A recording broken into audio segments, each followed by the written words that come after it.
Joás faz reparos no templo. Joás começou a reinar em Judá no 7º ano do reinado de Jeú, rei de Israel. Reinou em Jerusalém por 40 anos.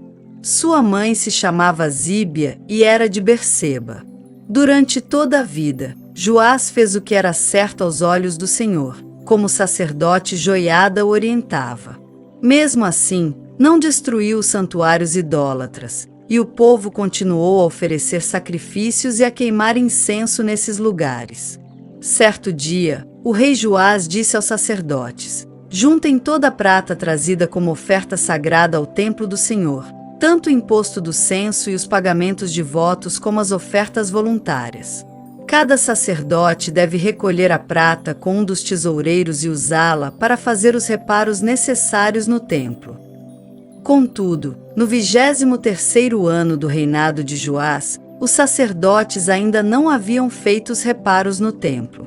Então o rei Joás chamou Joiada e os outros sacerdotes e lhes perguntou: por que ainda não fizeram os reparos no templo? Não recebam mais a prata dos tesoureiros, exceto a que for usada para reparar o templo. Os sacerdotes concordaram em não aceitar mais a prata do povo e em deixar que outros assumissem a responsabilidade de fazer os reparos no templo. O sacerdote Joiada fez uma abertura na tampa de uma caixa grande e a colocou do lado direito do altar, na entrada do templo do Senhor. Os sacerdotes que guardavam a entrada colocavam na caixa todas as contribuições do povo. Sempre que a caixa ficava cheia, o secretário da corte e o sumo sacerdote pesavam a prata trazida ao templo do Senhor e a colocavam em sacolas.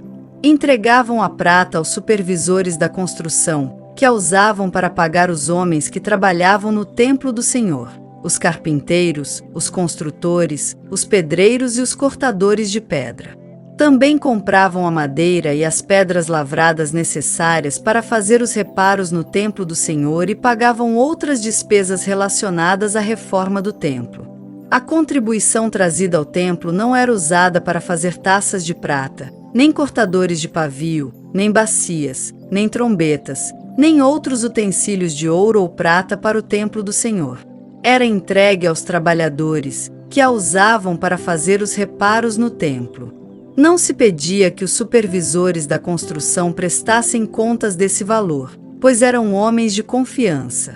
Mas as contribuições das ofertas pela culpa e das ofertas pelo pecado não eram trazidas ao templo do Senhor.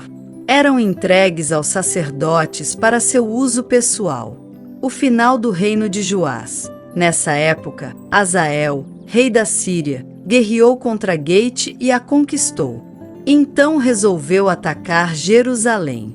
O rei Joás recolheu todos os objetos sagrados que Josafá, Jeurão e Acasias, os reis anteriores de Judá, tinham consagrado e os que ele mesmo consagrara. Enviou-os a Hazael, junto com todo o ouro que havia na tesouraria do templo do Senhor e no palácio real. Com isso, Hazael suspendeu o ataque a Jerusalém.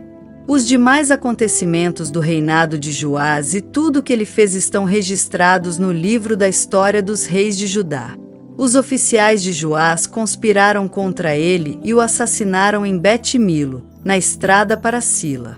Os oficiais que o assassinaram foram Josacar, filho de Simeate, e Jeozabade, filho de Somer. Joás foi sepultado com seus antepassados na cidade de Davi. Seu filho Amazias foi seu sucessor.